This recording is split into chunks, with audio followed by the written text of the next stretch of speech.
Welcome to another episode of Pit Lane Parlay.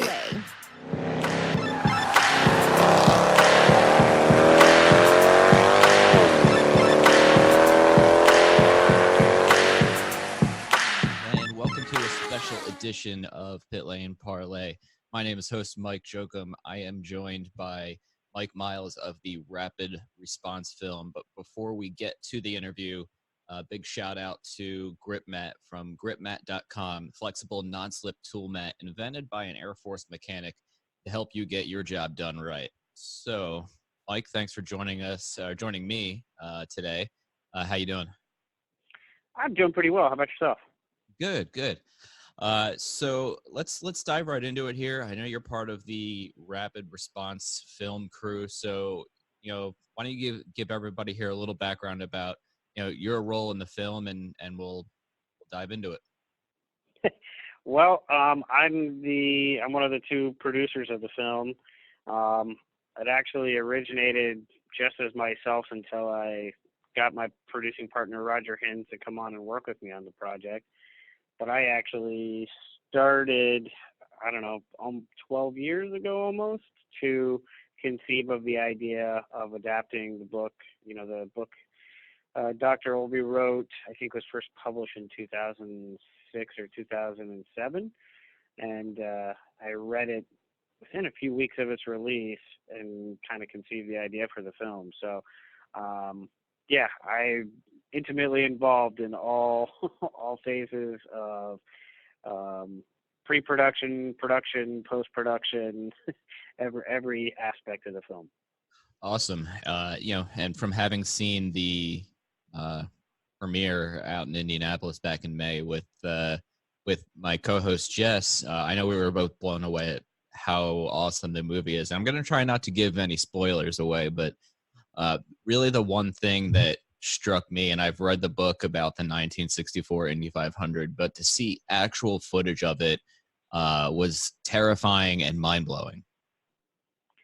Yeah, it's one of those things where when you're talking about the subject that we are in the film, about safety, if you don't show what it was like, especially when we're looking at such a long period of time, I think the film covers about 50 years worth of IndyCar history from the angle of the safety or lack of safety at times in the series. And, we pretty much decided, from doing all our research and to having the interviews and talking, that we thought it was important for the audience to understand that, even when the speeds weren't great, the danger was, incredible, and the drivers were often taking pretty unnecessary risks. And we felt like, the 1964, or is it 1964, 1966? All of a sudden I'm blanking. But the fire with Eddie Sachs and Dave McDonnell. Yeah. Basically, we felt like we needed to show that and give an idea so that the viewer of the film could be aware of just how dire the situation was at the time and be as disgusted with the safety at that point as, the doctors were, as we were when we looked back. And it just so happened that around that time period in Indianapolis 500 history, they pretty much allowed anybody to come in and shoot anything with home film cameras. And so most of the footage from that isn't professionally shot. I mean, some of it is, but there's quite a few angles that are just fans that had a camera and were shooting the first couple of laps of the race from their seats and just so happened to catch it. So when we found that and knew that there was some stuff that nobody had ever seen, we thought that it gave an opportunity to really put you in the spectator's perspective and let you see what that was like at the time. Yeah, it's definitely an interesting era in the 1960s in terms of safety, but how, obviously that footage I've never seen before, and I've scoured pretty much every YouTube video of the old IndyCar that I could possibly find, and there's plenty of social media accounts that publish old IndyCar footage, and they've never shown it. was it difficult to go back and get, I know, footage from the 1990s and 2000s probably a little bit easier to come across, but the footage from the 1960s, did it take a lot of work to, get them to either agree to show it or even to find it? Yeah, there was a little bit of both. There was a struggle. But at the same time, because, the IndyCar fans and the fans of Indy 500 are such passionate fans, that one of the things that we found as sources of this stuff was literally a couple of guys in Indianapolis who, it's their hobby, I guess, where they go around and look at flea markets and garage sales and yard sales and buy just anybody's old home movies, and they're looking for maybe the 2 or 3 minutes that was shot at the Speedway in Indianapolis, and then they collect it and they trade it with other diehards. And when we found them, it kind of opened a lot of doors, because it's not footage that was broadcast or something like that. So once the family sold it to these guys, they owned the copyright to it, to give us some opportunity to find some things that were unique. Now, we worked closely with Indianapolis Motor Speedway and IMS Productions, and quite a bit of the film actually is built from broadcast tape, and the Speedway was very generous in helping us search through that stuff and look and licensing, or helping us get licenses to use the footage. So, whether it be old footage or new footage, was there, one event or something that you saw that kind of struck you as, a lot of this stuff we know, like the 1964 Indy 500, we've heard about it, we've read about it, the book Black Noon talks about it, but was there something you really weren't expecting? The period of research was so long before we even started production, to then be able to get into post, and then honestly, nothing really was a surprise to me anymore. What started to be a surprise is you realized over time the way that the television broadcast would cover the safety team or ignore the safety team. So there was large periods of, hey, it's a caution and no mention of it, let's go to commercial, and they never put a camera to the safety team. Not because, like a modern perspective where they maybe don't want to show something, but just because they only wanted to stay on the racing action. They had limited cameras at the time. And then kind of in the 80s and 90s, they really started highlighting the work that the safety team was doing, and they would often, follow them quite a bit more with the camera. So what started to become a surprise is when we would find the moments that showed what the safety team was actually doing on the track from the earlier time periods, like the 60s and 70s. And that was kind of cool. Like, I can pretty much go through a race now and pick out where Steve Olvey or Terry Trammell is in a shot. and we got really adept at finding those clips, because you wanted to be able to show, what that looked like, what they were actually doing, rather than just having people talk about it. So, listing some of the names that are interviewed in here, Mario Andretti, Bobby Unser, Al Unser, Rick Mears, more recently, Elio Castroneves and Tony Kanaan, and owner Chip Ganassi when he was still driving, his crazy accident at Michigan, I believe. Hearing some of those guys was pretty crazy, because they were like, yeah, I probably had a concussion, or yeah, my ankle's probably broken, but I got to race, and I don't, safety and health isn't really a long-term concern of mine, which obviously goes against everything that most professional sports deal with today. Talking to some of those, or listening to some of those guys and seeing how I don't know, I guess stubborn would be the word they were, did that come as a surprise to you, or did that make you feel like, hey, these guys are even more badass than than originally thought? Well, I have nothing but respect for those guys, and let me tell you, there was not a bad, interview. Every single person that we tried to schedule, they all basically worked with us very easily. They were wide open to talk. They really spent the time. And I think that's a testament to IndyCar and the community that they've built, how open and sharing everybody was. But I guess I had talked to the doctors enough to kind of get prepped that, on the driver mentality, the driver perspective. I mean, when you first talk to the docs about it and you ask them questions about the drivers, they're just very matter of fact that these guys just don't think about it, especially at that time. And a lot of times still today, they might have some concerns, they might have some issues, but a lot of the guys don't dwell on it very much, because if they're dwelling on that, it's kind of like the axiom about the car goes where your eyes go. And that's their perspective. They've got to be looking forward. They've got to be looking for speed. And if they're worried about something, then they feel like they shouldn't even be in the car. So it kind of prepared you a little bit, but it is a little bit shocking. And a lot of people have asked, well, why do these guys do it? And is there more of them talking about why they would take those risks? And at the end of the day, in just about every interview with every driver, they would just kind of shrug their shoulders and say, we race because we love to race, and we didn't really think about the risk that much. And I think that's the mentality that you have to have.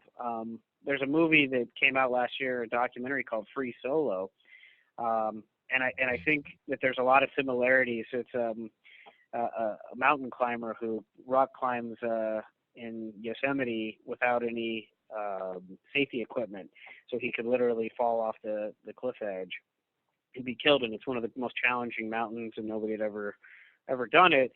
And I think that there's something in the psychology of the type of personality that it takes to go and do extreme sports, that they just cannot enter that space mentally where they worry that much about that, because they know as soon as they are there, I'm sure, that it would affect their performance and then doom them. So I guess in that perspective, I knew these guys were amazing, but kind of literally experiencing their psychology across the table and hearing them say it and shrug, meanwhile they've all been in bad accidents. It's a fascinating thing, I think, and there's probably a lot of psychology and neuroscience that could be done to try to understand the mentality.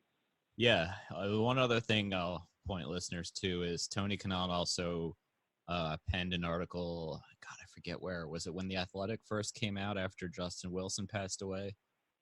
Everybody will know what I'm talking about, or hopefully. But he does a why I'm still racing even after a couple of my close friends have died racing, and I'm sure that article in the past 2 years has become relevant again, unfortunately, due to recent safety concerns. But it's the same reason why I'm always going to be a race fan, because I love it.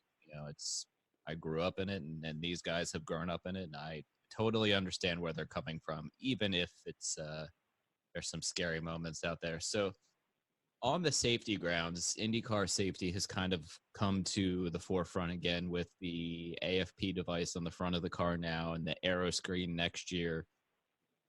And some talks of how can we change up catch fence technology, which is the other new one I started hearing this weekend.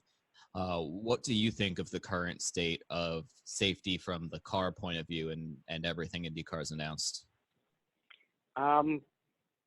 Let's put it like this. I was in turn one at Indianapolis when Scott Dixon went flying through the air, got out of that car and walked away.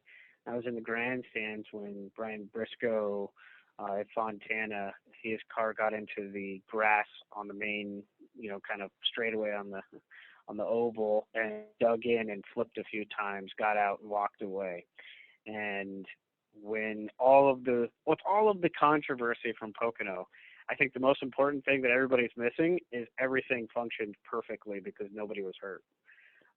They said it looked really scary and people had big emotional reactions to it, but from the side of what were the results were that everybody walked away, and the most injured person went to be evaluated at the hospital and was cleared and released without injury and is cleared to drive again, in just a couple of days' time. I think that there's a lot of Twitter jockeys and armchair quarterbacks who, maybe they start to talk to each other. I have zero idea where they get the ideas that they get to think that they're track engineers or have a scientific understanding to be able to blame a race course or the type of fencing. I've done a ton of research. I don't even pretend to know whether there is actually a difference in the fencing at any track between Pocono and Indianapolis, or between Pocono and Texas, for example. I mean, it's an absurd thing to think that people are having that conversation like they have some kind of authority. And one of the reasons I made the film is that I hope and I wish that IndyCar would be a little bit more PR forward with telling people about what they do and how they set standards and how they, scientifically test and look at things. I know Jeff Horton, Terry Trammell, Steve Olvey, and many of the different people that they've worked with over long periods of time. And these guys are dispassionate, in the terms of they're not bringing a bias to it. They want it to be safer, but they're going to follow what the data says. They're not going to, have a knee-jerk reaction, because they've also been in it long enough that they understand that if you make a knee-jerk reaction in this, you might solve one problem and, open up 10 more. The aero screen that's coming next year, people think that that's just something that was started post Justin Wilson or after the Halo, but I've seen video from where they were testing, cockpit protection things and possible canopy and trying to get an idea about it from 12 years ago. IndyCar's been working on this stuff, trying to understand, and look at it from the side of how do we put some kind of protection in front of the driver that also doesn't make a wheel or a piece of debris a projectile. And one of the big challenges that they had was when they kept testing different materials that could have been part of a screen, they would launch a tire at it at a certain velocity and it would go flying 300 or 400 feet in the air. And they were like, well, that's going to get somebody killed in the grandstands or a driver killed in another car, because that's going to come back down. So they've been doing a lot of work to methodically test and figure this stuff out. And I think, it's very easy for a bunch of people who saw something that looked terrifying to think they know what just happened and to think they have some kind of authority over the subject. But I'm a big science guy, and I believe that the data should be looked at, the numbers should be crunched, and there should be metrics that are set. Hey, this is a line that's unacceptable. If we, have this issue or that issue, we're not going to tolerate it, and it has to be fixed. We have to come up with a solution to keep racing in a place. But we don't know that until we've seen what the numbers are. And I'm fairly confident that that data is sitting and being reviewed all the time annually by IndyCar on all its tracks. Yeah, I would definitely agree with that. Funny enough, actually, a guy came up to Mike Knapp and I during our live show at Pocono Sunday morning and said that him and his dad were in the process of coming up with new catch fence technology. That's the extent I know. So to everybody listening, stay tuned. I'll try to interview the guy and see what he has to say. They don't even have a website right now. So certainly intrigued by that, but I like your take on everything there. So we'll wrap it up with one final question here. Again, the film is Rapid Response. Right now it is going to release on September 6th in about 5 or 6 different cities, in Indianapolis, including one of them. So part one of the question is, will that expand to more theaters? And part two, if you had to tell somebody, whether a hardcore fan or a casual motorsports fan, why should I go out and watch Rapid Response, what would your reply to that be? Well, first of all, let me start with the list of theaters that have been announced are just partial lists for the 6. I don't have all of the information from the distribution company yet, but there were definitely more cities that are coming, and it's always possible that even more will come for the second weekend. I expect it to be around 20 screens total for the first weekend. but it might be a little less or a little more, just depends. And I'm just waiting to hear back. But definitely, everybody calm down. There's more cities to be announced. It's just, I get the information when we get the information. It gets passed on to the web team, and that's what we know at this point in time. But there's definitely plans for it to be in more cities. New York, LA, it's going to be in Canada, Toronto, Edmonton, Vancouver. It's going to be in Florida. So yeah, plenty of places that still will be booked or announced for the bookings. As far as why to go see the film, I mean, to me, it's just an amazing story. When you look at race car crashes, it's something that is very often sensationalized, and people accuse race fans of only wanting to see crashes, and there's always some controversy there. But when you peel back the onion, there's a lot that's really fascinating about the people who have set out to figure out that we're going to crash cars if we're going to race cars. And if we're going to crash cars, how can we do it without really injuring, maiming, or killing people?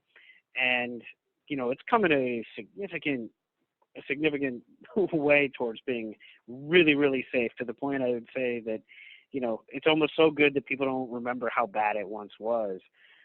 So I think it's an incredible story, and it's also a story about a couple of men that I really admire and the work that they, nobody asked them to do it.